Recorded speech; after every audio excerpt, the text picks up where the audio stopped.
Alors Sébastien, je vais te demander d'abord de te présenter, s'il te plaît. Oui, donc je m'appelle Sébastien Simon, j'ai 34 ans, je suis originaire des Sables-d'Olonne, né à La Roche-sur-Yon. Voilà, je fais de la voile depuis que je suis tout petit. Je suis aussi ingénieur de formation en structure et composite et je suis professionnel de course au large depuis 2014. Vainqueur de la solitaire du Figaro, champion de France élite de course au large.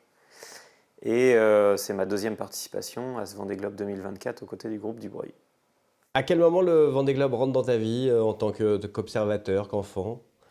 Bah, je me considère un peu comme un enfant du Vendée Globe puisque la première arrivée a été l'année de ma naissance en 1990. Bon, pour être honnête, je m'en souviens pas, mais en tout cas, voilà, avec mon père aussi passionné par la voile et la course au large, ben, j'ai assisté quasiment à tous les départs. On arpentait les pontons deux, trois fois par jour, probablement, ouais, au moins. Voilà, ça a été une fête populaire pour moi depuis que je suis tout jeune et ça a toujours été une course chargée d'émotions, en tout cas en tant que spectateur. Aujourd'hui, j'en suis plus acteur, mais voilà, ça n'enlève rien à cette course qui me fait tant rêver et qui me hante l'esprit depuis des années. Donc le Vendée Globe fait un petit peu partie de ma vie. Et aujourd'hui, j'ai la chance d'y participer pour la deuxième fois avec un partenaire vendéen qui m'accompagne déjà depuis 2018, je crois. Donc voilà, et en plus aujourd'hui un projet basé au Sable d'Olonne. Donc pour moi, le Vendée Globe, c'est un peu ce qui rythme ma vie aujourd'hui. Quels souvenirs, quelles images, quels skippers, quelles histoires t'ont marqué? Ouais, il y a beaucoup d'épisodes évidemment. Enfin, voilà, mon père était fan de Jean Le Cam à l'époque. Je me souviens très bien du départ avec Bonduel où on était avec le bateau de croisière de mon père à essayer de suivre et juste sous GV seul, il avait réussi à nous doubler, on était assez ébahis par des bateaux aussi rapides et puissants. Je me souviens des départs où à la fois le public se mêlait au bateau, était carrément dans le parcours, c'était même limite limite. Mais voilà, ça faisait un peu partie de cette fête populaire qui n'existe plus tout à fait aujourd'hui. C'est un peu différent. Voilà, il y a un peu plus de précautions, de règles, etc. Donc j'ai vu toute cette évolution au fur et à mesure. Je me souviens aussi très bien d'une arrivée en 2012 qui m'a beaucoup marqué entre bah, la victoire de François et la deuxième place d'Armel. Voilà, c'est le Vendée Globe pour moi, ça a été toute une page de l'histoire, de mon histoire, et puis aussi bah, en école primaire, on a beaucoup suivi ça. Je me souviens d'avoir suivi Catherine Chabot à l'époque avec Whirlpool, un bateau jaune. Donc j'étais tout petit, hein, je ne sais même plus quel âge j'avais, donc voilà, j'ai pas mal de souvenirs de cette course, effectivement. Et puis une arrivée qui devait être l'arrivée de PRB, où j'allais naviguer en optimiste dans la baie des Sables-d'Olonne, et un journaliste m'avait interviewé aussi pour l'arrivée du vainqueur. Ouais, tout ça se mélange un peu, mais ouais, ça fait beaucoup de souvenirs, effectivement. Et à quel moment ça rentre dans les possibles pour toi, dans ta vie? À quel moment tu te dis, tiens, ça c'est un truc que je pourrais faire un jour? C'est vrai que le Vendée Globe est devenu pour moi un objectif de vie à partir de, je dirais, 2016 environ. Voilà, j'ai commencé ma carrière en tant que skipper pro au pôle Finistère en Figaro à l'âge de 24 ans, 2014. La même sélection dont sont issus François Gabard, Armel Lecléache, Franck Camas. Et puis voilà, j'avais qu'un seul objectif à cette époque-là, c'était de remporter la solitaire pour ensuite franchir une étape supplémentaire qui était celle de faire le Vendée Globe un jour, construire un bateau, etc. Et voilà, donc je dirais qu'en 2016, ça a été un peu un tournant décisif où je me suis dit c'est bon, maintenant j'ai un pied dans la course au large et pour moi la prochaine étape c'est le Vendée Globe. Voilà. Pour certains, c'est un aboutissement, le Vendée Globe. Toi, très vite, c'est devenu une marche dans ton tableau de course. Et puis, bah, voilà, maintenant, c'est rentré dans un programme tous les 4 ans. Alors, on va le raconter, mais avec plein de péripéties. Mais comment tu juges ça aujourd'hui? On voit que Violette arrive à 23 ans et qu'elle va courir son premier Vendée Globe. On a l'impression que c'est devenu beaucoup plus accessible et que c'est pas forcément un aboutissement, mais que ça peut être une réalisation complète. C'est un peu la particularité de notre sport d'une manière générale, c'est que avant toute chose il faut trouver des partenaires, donc celui qui est à même de convaincre des sponsors, de trouver des financements. qu'il soit bon ou pas bon, je dirais, c'est le nerf de la guerre. C'est par là que ça commence. Donc il y a un premier critère de sélection à ce niveau-là. Et ensuite, après, ben, voilà, c'est en fonction des moyens qu'on a réussi à lever, quel projet est-ce qu'on veut mener. Donc il y a des projets plus ou moins, voilà, plutôt amateurs, aventure, semi-pro et des projets très professionnels, ultra sportifs. Donc voilà, c'est aussi ça le paysage un petit peu de la course au large. C'est pas que des marins voilà, qui ont forcément remporté des grandes courses avant, qui ensuite ont accès au Vendée Globe, ce qui est assez particulier et ce qu'on ne retrouve pas dans d'autres sports. Mais bon, ça fait partie du paysage de la course au large aujourd'hui et qui évolue au fur et à mesure aussi. Je dirais que c'est une course qui devient de plus en plus méritante puisqu'elle oblige aussi à s'inscrire dans la durée avec tout un parcours qualificatif, ce qui amène petit à petit, qu'on le veuille ou non, à professionnaliser aussi la classe IMOCA. Et je trouve que pour ça, ça va dans le bon sens. Ouais. Et alors, qu'est-ce qui fait rêver dans le Vendée Globe le jeune marin que tu es? Est-ce que tu peux nous décrire pour le grand public ce qui est le moteur de cette motivation? Ah, si je parle pour moi, parce que voilà, chacun a son avis, mais moi c'est le défi humain et sportif qui m'intéresse avant tout. Évidemment, le Vendée Globe est une aventure à part entière et je l'ai appris en 2020 où j'y allais uniquement pour le côté sportif et finalement, voilà, on se fait attraper par l'aventure et une fois qu'on est dedans, on n'a pas le choix, quoi. Ça fait partie du jeu. Mais voilà, moi ce qui m'intéresse, c'est d'abord le défi sportif et puis toute cette aventure humaine autour des projets qu'on est en train de mener. C'est-à-dire voilà, construire une équipe, mener un projet à bien avec ses partenaires, les convaincre, les amener dans une aventure, leurs collaborateurs, etc. Et puis emmener aussi toute sa famille et ses proches.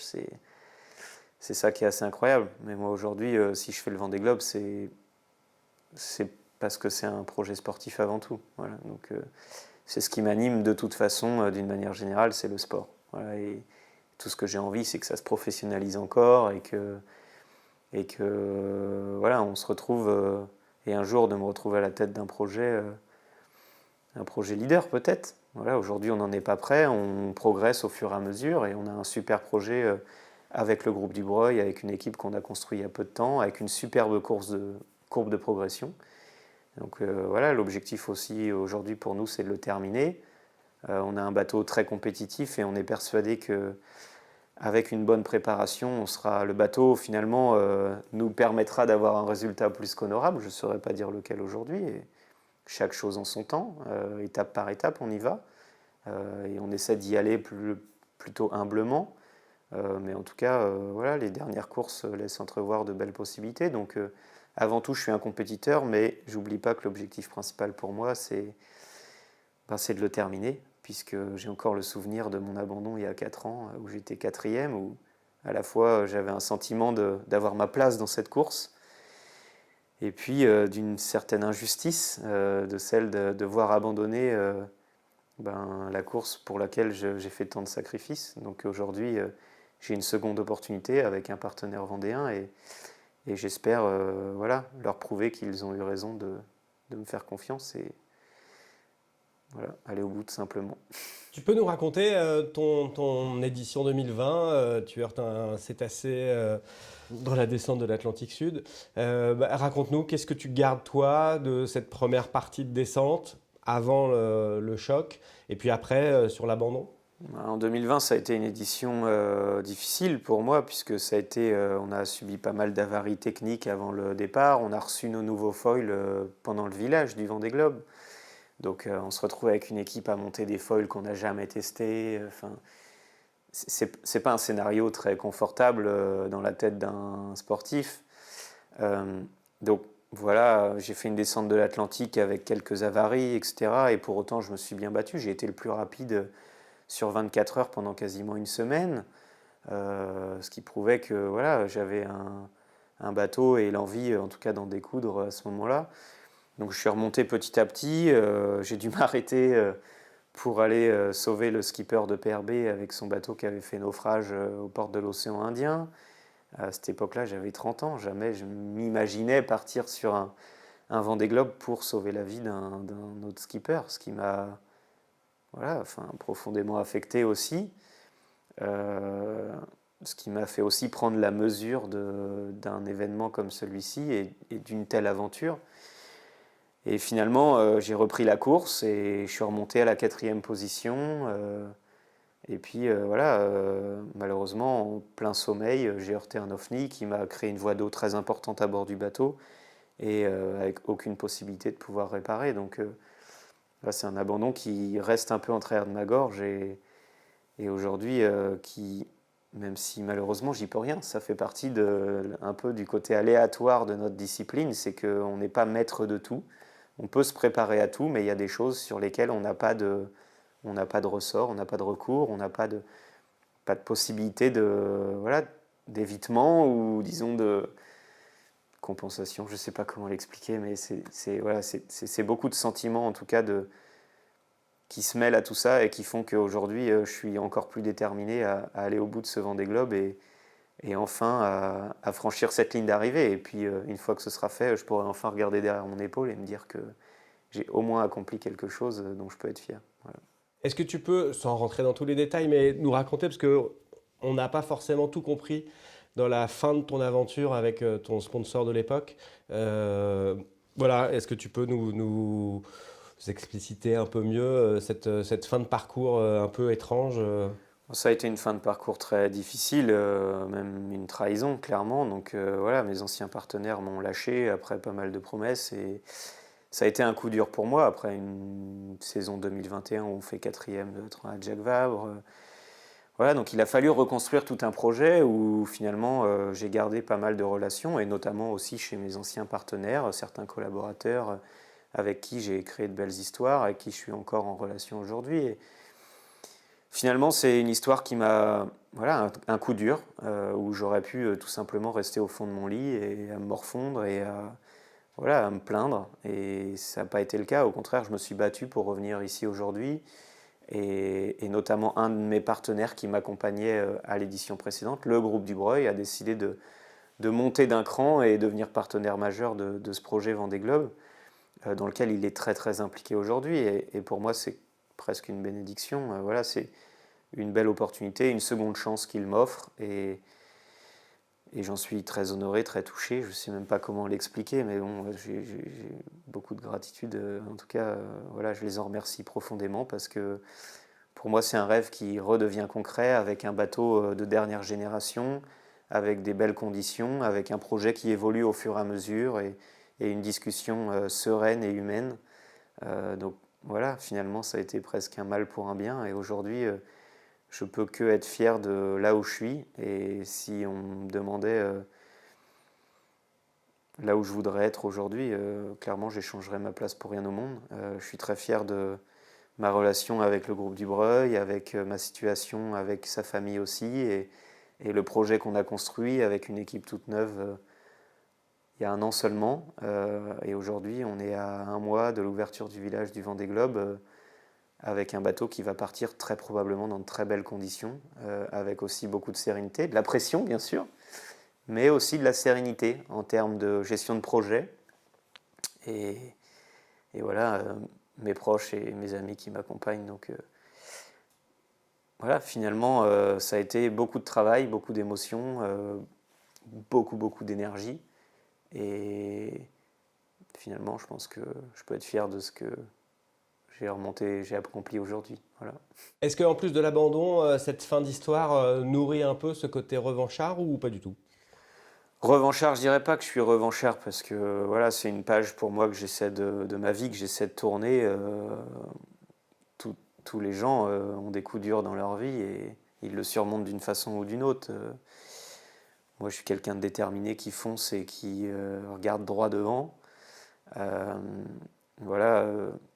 Et aujourd'hui, je dirais pas que je suis revanchard. Je dirais que j'ai envie de mener mon propre parcours, j'ai envie d'aller au bout des objectifs que je me suis fixés.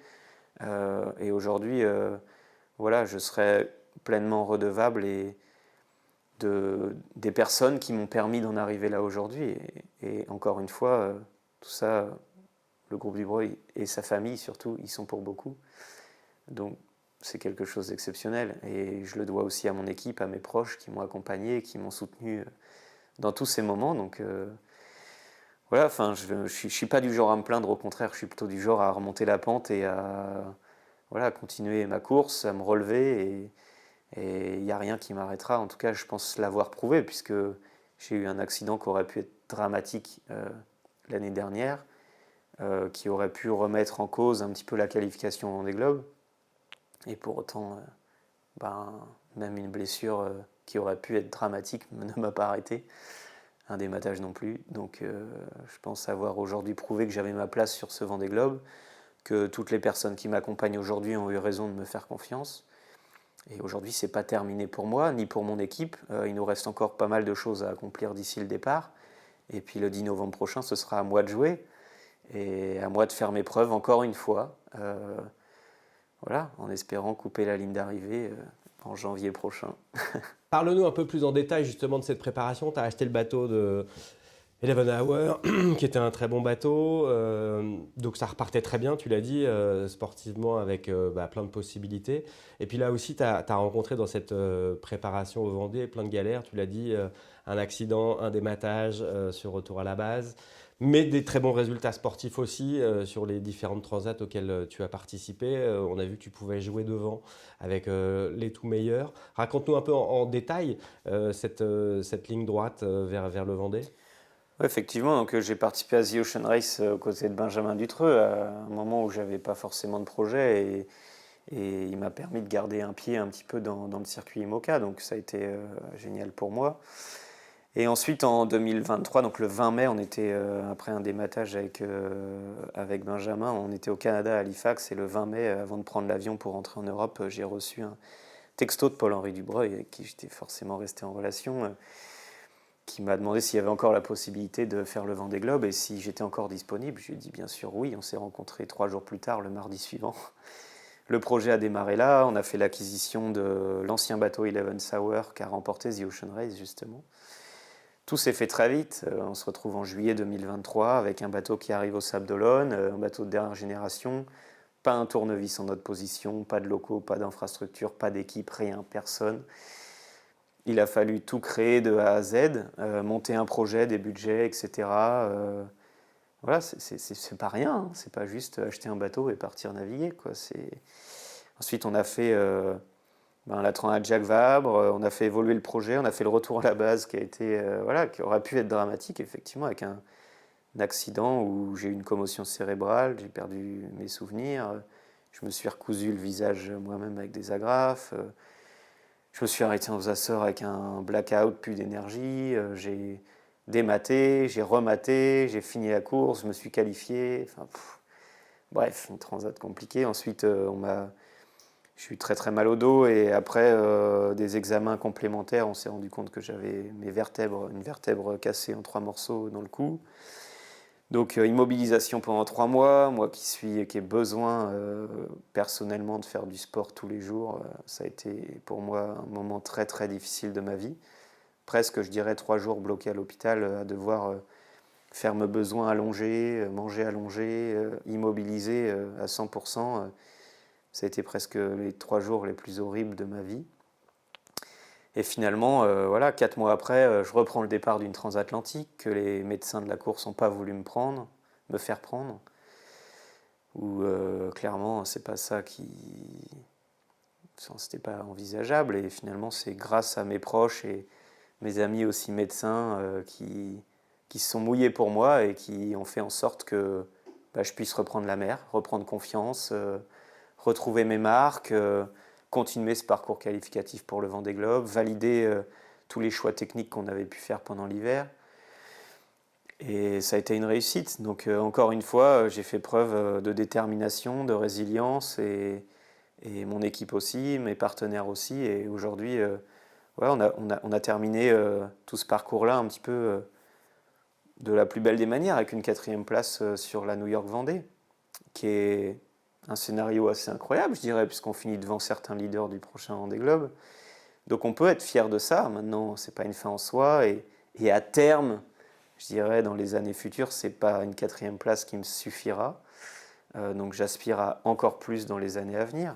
Mais aujourd'hui, comme je le dis, il faut regarder de là où on vient, là où on est aujourd'hui et ce que ça deviendra plus tard. En tout cas, je pense qu'on peut être fiers tous autant qu'on est du parcours accompli en seulement 1 an, avec une jolie petite équipe qui a beaucoup progressé en autonomie, etc. De ce projet entrepreneurial qu'on a monté aussi. Et là, on va prendre le départ d'un Vendée Globe dans de belles conditions, avec seulement l'objectif de le finir et naviguer de la plus belle des manières.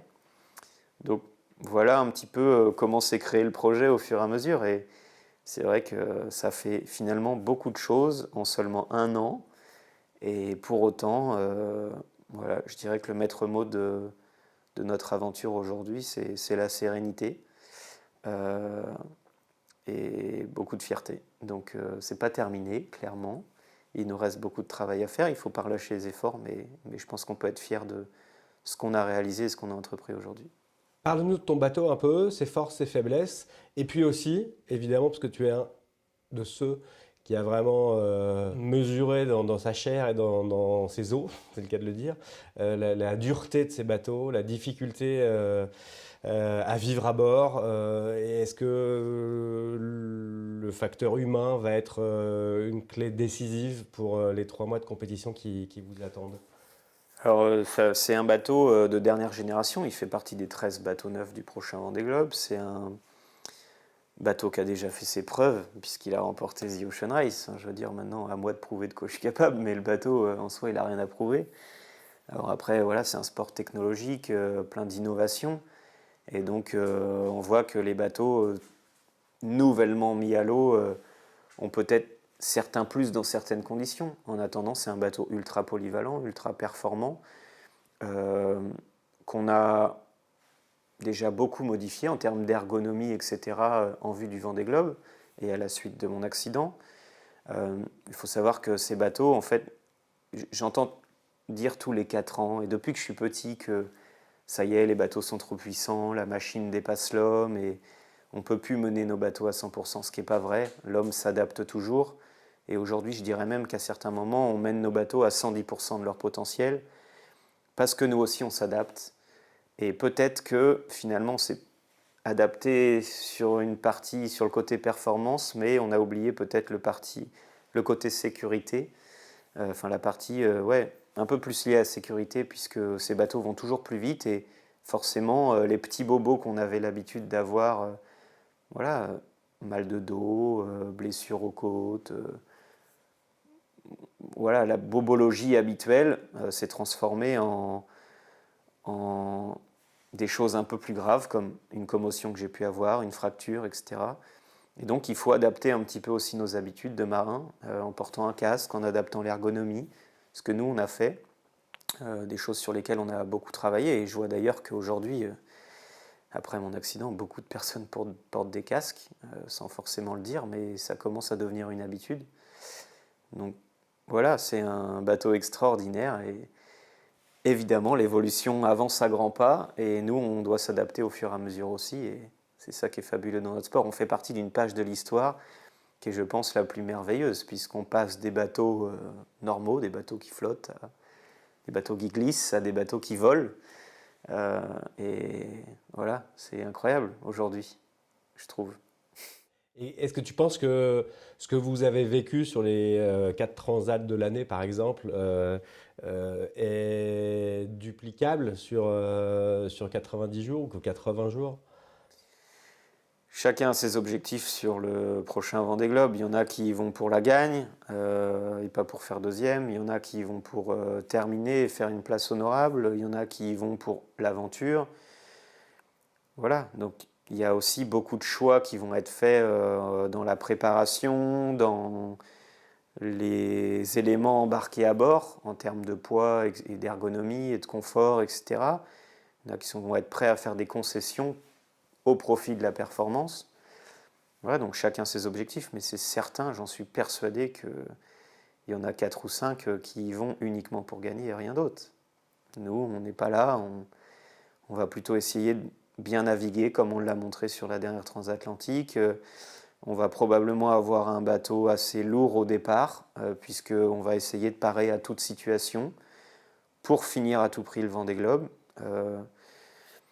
en espérant pas se servir du matériel à bord, mais voilà, en tout cas, voilà, l'objectif pour nous, c'est de le terminer. On est persuadé que si on le termine dans de bonnes conditions, de toute façon, le résultat suivra. Donc, de toute façon, j'ai 34 ans, le Vendée Globe il existe depuis 34 ans, et je me suis trompé sur tous les pronostics, donc je ne vais pas en faire aujourd'hui, ça sert à rien. Et parle-nous de comment le marin vit sous la dictature de la performance justement et de la polaire qui est une espèce de Graal qu'il faut aller chercher en permanence, quitte à la dépasser parfois, quitte à la réadapter parce que vous découvrez aussi vos bateaux dans des mers que vous ne connaissez pas encore. Euh, comment tu vis toi avec cette quête de la performance en permanence? Comment tu envisages, pareil sur la durée de 80 jours, de pouvoir composer avec ça, cette espèce de quête permanente? Ah, c'est sûr qu'il faut réussir à positionner le curseur, c'est un sport mécanique avant tout, c'est un peu comme... enfin, j'aime à dire qu'on conduit une Formule 1 dans un circuit de Paris-Dakar, donc c'est un peu... donc on essaie d'adapter notre Formule 1 à un peu plus comme un 4x4 finalement. Donc c'est assez particulier, et vu que c'est un sport mécanique, il faut réussir à trouver le bon curseur, trouver le bon rythme, le rythme de course. Voilà, c'est un peu le mot-clé, je dirais, d'une aventure comme le Vendée Globe. Alors qu'une transatlantique, on peut être à fond tout le temps. Un Vendée Globe, il faut réussir à trouver le bon rythme pour finalement jamais être lent, peut-être pas être toujours le plus rapide, mais en tout cas toujours avancer, faire son chemin sans forcément regarder trop ce qui se passe autour. Et puis, évidemment, en tant que compétiteur, on a toujours envie d'aller plus vite, mais il faut parfois réussir à se raisonner un petit peu. Et ce qui n'est pas toujours facile non plus sur nos bateaux, puisque les bateaux, finalement, ils accélèrent et c'est un peu on ou off, c'est un peu incontrôlable. Donc, on marche un peu sur des œufs, on tâtonne un petit peu, mais voilà, il faut réussir à trouver le bon réglage et à essayer de naviguer le plus finement possible pour arriver avec un bateau dans les meilleures conditions possibles, à minima dans les mers du Sud, puis ensuite pour remonter l'Atlantique. Parce que la course, elle ne sera finie qu'une fois la ligne d'arrivée franchie, ça c'est sûr. Tu peux nous parler du parcours justement, comment toi tu le séries, comment tu le ventiles en différentes portions?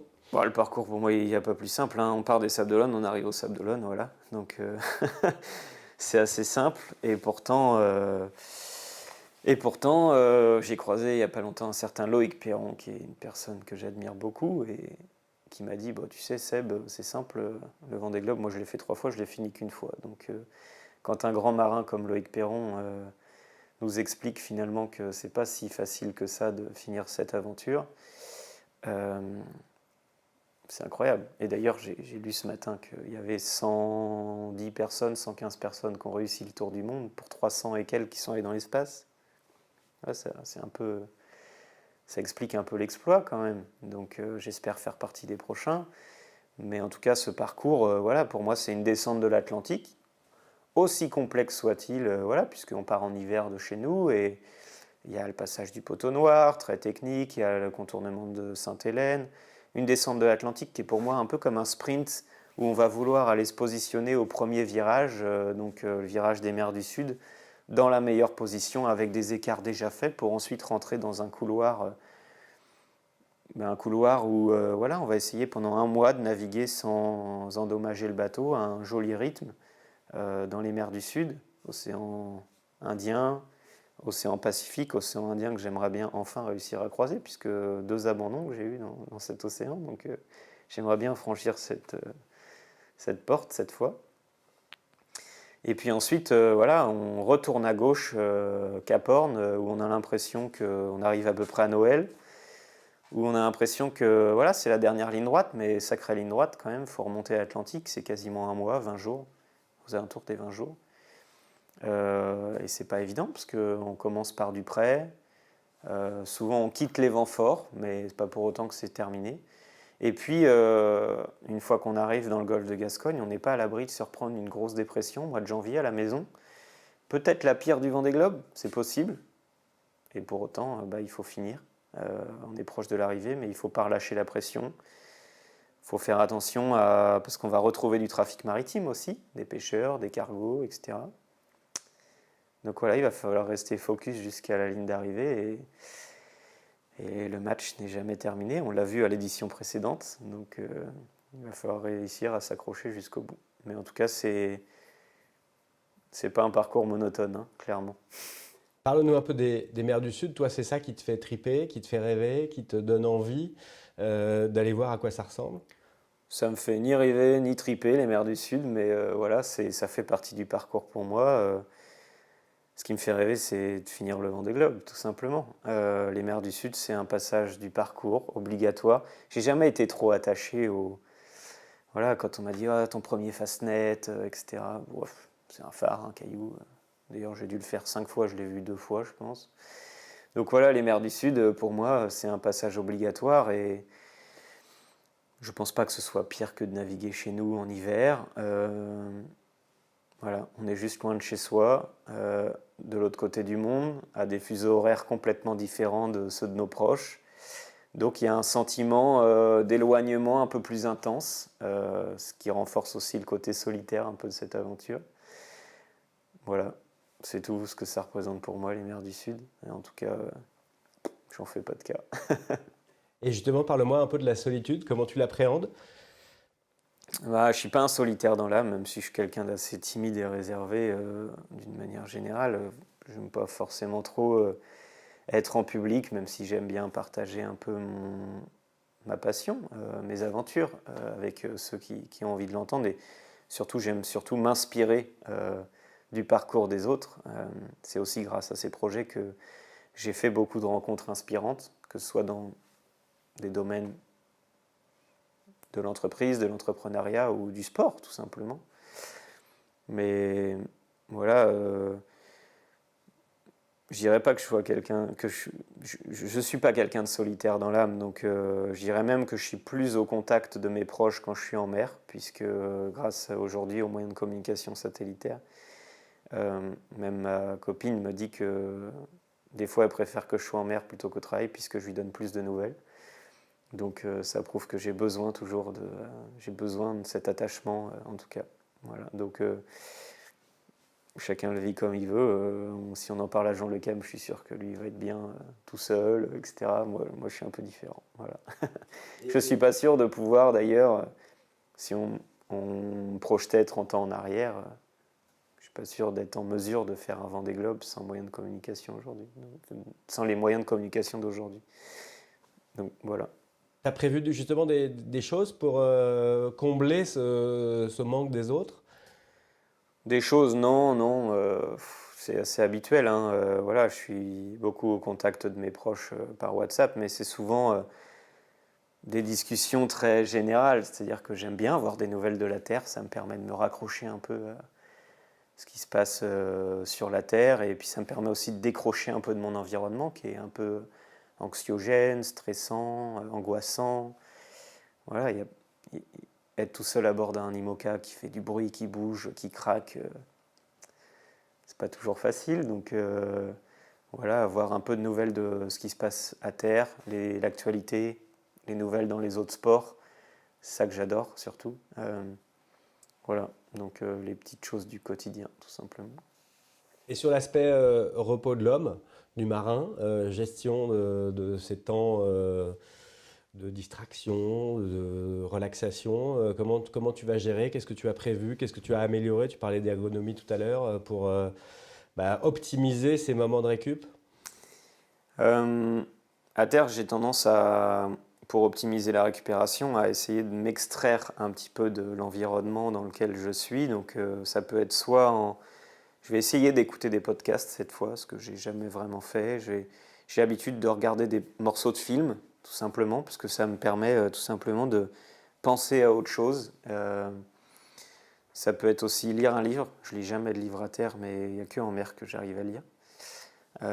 Donc voilà, c'est ce qui me permet tout simplement de me sortir l'esprit du bateau et puis ensuite de réussir à dormir sans être trop stressé.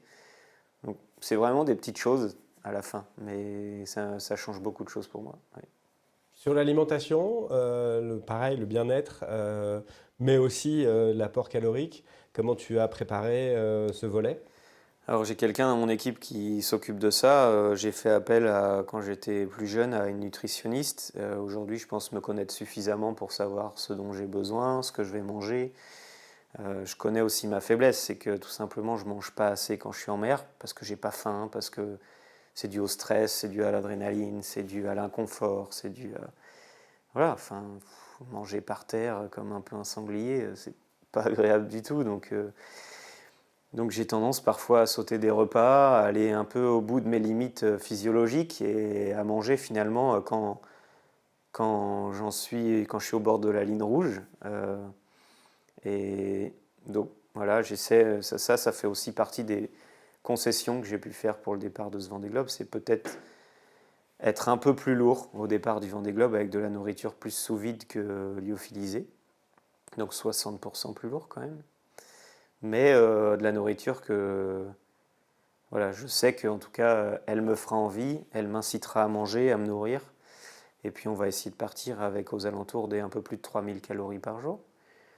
Voilà, ce qui, un humain, d'une manière générale, consomme 2000-2200 calories par jour quand il ne fait pas de sport. Donc voilà, on va partir sur une base de 3000, plus voilà, je sais que ma famille va m'apporter d'autres petites sucreries, de la nourriture plaisir, comme je l'appelle, et qui va me remonter le moral de temps en temps. Donc voilà. Pourtant, tu dis que tu te prives de ça, mais pourtant c'est une clé de la performance. Oui, c'est une clé de la performance, on le sait, voilà, il y a des études qui le montrent, mais c'est facile à dire, c'est pas facile à faire. Donc voilà, on sait qu'il faut manger, il faut faire ci, il faut faire ça, mais une fois en mer, tout seul, c'est comme se laver les dents. Enfin, je veux dire, à la brosse à dents, tout est fait pour que je puisse l'attraper facilement. Elle est là, je la vois, le dentifrice est là, et pour autant, on se dit, oh, dans 5 minutes, et puis là, 10 minutes sont passées, puis 20 minutes, puis 1 heure, puis on l'a oublié, quoi. Puis finalement, on se lave les dents que le lendemain matin. Et c'est pareil pour tout. C'est un environnement si inconfortable que on fait comme on peut, tout simplement. Voilà. Parle-moi de l'aspect météo, stratégie, travail de la route. Euh, D'une part, ta route à toi, en fonction de la météo, et puis aussi de tout l'aspect concurrence, marquage, pas marquage, choix et anticipation de ce qui va se passer. Combien de temps tu y accordes par jour? Quelles sont tes routines? Comment tout ça fonctionne? La météo, ça prend un temps fou, hein. C'est quasiment 5 heures par jour, hein, si on compte la totalité. Donc c'est comme une journée de boulot presque. Donc c'est un peu une routine, c'est-à-dire qu'on a des heures fixes à laquelle on va télécharger des fichiers, qu'on va ensuite programmer dans l'ordinateur, faire des routages, des simulations avec différents paramètres. Et on va ensuite en faire une espèce d'autocritique et déterminer une trajectoire qui influencera notre stratégie, etc. Notre repos, notre sommeil, enfin, nos changements de voile, nos manœuvres, etc. Et après, effectivement, il y a aussi ce que font les autres par rapport à nos choix météo. Bon, après, c'est une course dans le temps long, donc je dois dire que moi, je suis plutôt dans l'optique de faire ma propre trajectoire et pas forcément regarder les autres, et quitte à des moments à même pas télécharger le classement pour ne pas me faire influencer ou ne pas changer mes émotions. C'est-à-dire que voilà, quand on voit qu'on accélère ou on décélère, en fait, si on accélère et qu'on grappille des places, on va avoir tendance à mettre plus d'énergie au profit du bateau et du coup à oublier toutes les phases de repos qu'on s'était promis de faire et à casser le rythme de course, ce qui peut être, à contrario, enfin, ce qui peut être préjudiciable à l'avenir. Et au contraire, si on voit qu'on décélère, qu'on a fait un mauvais choix, etc., ça peut nous ruiner le moral. Donc voilà, des fois, je préfère ne pas télécharger le classement, faire ma route, et puis on verra. Je dirais que Armel Lecléache fait un peu ça, je crois. Donc, et aujourd'hui, voilà, j'essaie plutôt d'avoir des émotions très lisses, et c'est ce qu'il faut tout au long d'une course comme le Vendée Globe. Et puis on fera les comptes à la fin, donc voilà. Mais quand même, le sportif que tu es, passionné de sport, de compétition, voilà, ne peut que se réjouir de ce qui nous attend là avec cette régate planétaire, avec des bateaux préparés, des compétiteurs au top de leur forme, tout le monde s'est rassuré. On n'a jamais vu un plateau aussi aiguisé à la bord du Vendée Globe. Ça nous promet à nous, amateurs à terre, un match génial. Comment toi tu te prépares à ça? Parce que c'est ce qu'on a vu sur les transats que vous avez disputés. Il y a eu de la régate en permanence. Tout le monde arrive globalement extrêmement préparé, mieux que jamais, j'ai envie de dire. Euh, Comment ouais, l'amateur de sport que tu es se prépare à vivre ça de l'intérieur? C'est sûr que il n'y a jamais eu autant de niveaux et autant de préparation pour une édition du Vendée Globe. C'est incroyable et ça montre que notre sport se professionnalise au fur et à mesure et j'en suis très heureux. Donc voilà, j'essaie de suivre le rythme tout simplement. Et puis voilà, c'est une course à part, donc j'essaie aussi de pas trop regarder ce que font les autres, où en sont les autres. J'essaie de pas trop copier non plus, parce qu'à partir du moment où on copie quelque chose, je pars du principe que c'est qu'on est en retard. Donc c'est pas forcément bénéfique. C'est aussi ce qui est bien d'être basé au Sable d'Olonne, c'est que tout simplement, ben, la majorité des gros projets sont basés à Lorient, et nous on peut travailler à notre rythme, euh, prendre le temps de faire ce qu'on a à faire, sans avoir à subir le regard des autres. Et à la fois pour mon équipe, mais aussi pour moi, je dirais que c'est bénéfique. Ça nous apporte aussi beaucoup de sérénité. Donc, voilà, maintenant, je suis content que la classe IMOCA se professionnalise de cette manière-là, qu'on pousse de plus en plus nos bateaux, que la régate, effectivement, ça devient des régates aujourd'hui planétaires. Euh, et c'est incroyable. Donc, tant mieux. Et j'espère en faire partie, clairement. J'ai pas envie d'être dans le ventre mou non plus de la course. Ça ne m'intéresse pas. J'ai vraiment envie d'être acteur de cette course. J'ai envie de pousser mon bateau, voilà, tout en trouvant les bonnes limites. Mais on verra. Aujourd'hui, il est un peu tôt pour en parler parce que tant que le départ n'est pas donné, on ne sait pas ce qui va se passer. Mais je suis persuadé que ça va partir vite et c'est comme ça. Allez, on termine avec justement, parce que tu parles du départ, ce jour du départ qui est si particulier ici, qui fait partie de la mythologie, le chenal, la sortie, l'émotion. Alors, a fortiori, quand on est vendéen, quand on est sablé comme toi et que tu les as tous vécus en tant qu'observateur. Puis, il y a 4 ans, dans une position assez particulière parce qu'il y avait le Covid, vous étiez seul. Voilà, comment tu mentalises, visualises ce qui nous attend le 10 novembre 2024? Ça va être une fête extraordinaire, le 10 novembre 2024. Donc voilà, et même tout le village. Et contrairement à il y a 4 ans, enfin, en fait, j'ai été spectateur de cette course, j'ai été acteur de cette course. Et pour cette édition-là, même si effectivement ça pourrait potentiellement affecter un peu le départ de mon Vendée Globe, j'ai envie de profiter un peu de tout. C'est-à-dire que j'ai envie de bénéficier du côté spectateur, c'est-à-dire prendre aussi avec moi toutes les émotions qui sont liées à cette fête populaire, partager tout ça avec le public et avec les collaborateurs, avec mes partenaires, faire vraiment partie de l'événement, sans trop calculer mes phases de repos, être dans ma bulle, etc. Au contraire, j'ai envie de partager tout ça, j'ai envie de vivre ces émotions. Et puis, le reste de la course, voilà, je serai focus sur ce que j'ai à faire. Mais clairement, par rapport à il y a 4 ans, j'ai pas envie de rater tout ça. Au contraire, j'ai envie de prendre tout ce qu'il y a à prendre parce que je pense on n'a pas tous la chance de vivre ce genre de choses, ce genre d'événements, ce genre de projet, de vivre de ses rêves tout simplement. Donc, j'ai pas envie de rater une seule miette de toutes les émotions qu'on peut avoir et j'ai de la chance parce que tout ça tourne un peu autour de nous, même si je fais pas ça pour être connu ou c'est pas du tout ce qui m'intéresse. Au contraire, voilà, les médias font partie de notre sport, c'est bien pour les partenaires, etc. Mais c'est vraiment pas ce qui m'attire. Je le fais d'abord pour moi, pour mes proches, Et puis après, je suis très content si je peux partager un peu tout ça et inspirer peut-être d'autres gamins, comme d'autres grands marins m'ont inspiré aussi. Voilà, donc. Mais en tout cas, j'ai vraiment envie de profiter de cette fête qui nous attend et voilà, on verra. Et puis un peu comme si c'est la dernière fois, comme si c'était mon dernier Vendée Globe. J'espère pas, mais en tout cas, j'ai envie de rien rater. Voilà. Merci beaucoup.